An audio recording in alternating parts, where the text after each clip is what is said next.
ತಗೊಳ್ಳಿ. ಸರಿಯಾಗಿ ಟೈಮಿಗೆ ಬಾಡಿಗೆ ಕೊಡೋದನ್ನ ಕಲೀರಿ. ಅಣ್ಣ ಮನೇಲಿ ಫಂಕ್ಷನ್ ಇತ್ತು.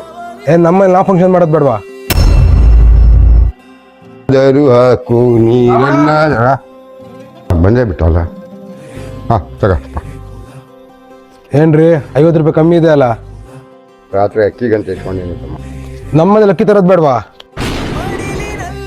ಬರೋ ಗಾಡಿ ತೆಗಿ ಹೋಗುವ. ತಡಿಯೋ.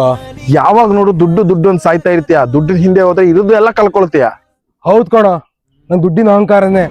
ನಂತರ ಏನೂ ಆಗಲ್ಲ, ಮಾಡಕ್ಕಾಗಲ್ಲ ಅಂತ ಹೇಳಿದ್ರು ಬಾಯಿ ಮುಚ್ಚಿದ್ದು ಇದೇ ದುಡ್ಡು. ನಿನ್ ಸಾಕು ಯೋಗ್ಯತೆ ಇದೆ ಅಂತ ಕೇಳಿದವ್ರು ಬಾಯಿ ಮುಚ್ಚಿದ್ದು ಇದೇ ದುಡ್ಡು.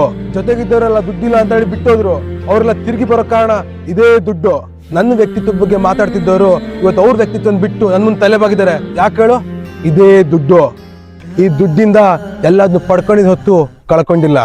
ಎಲ್ರು ಇಲ್ಲಿ ಒಳ್ಳೆಯವ್ರೆ, ಆದ್ರೆ ದುಡ್ಡಿನ ಪರಿಸ್ಥಿತಿ ಎಲ್ರನ್ನು ಕೆಟ್ಟವರನ್ನಂಗೆ ಮಾಡುತ್ತೆ.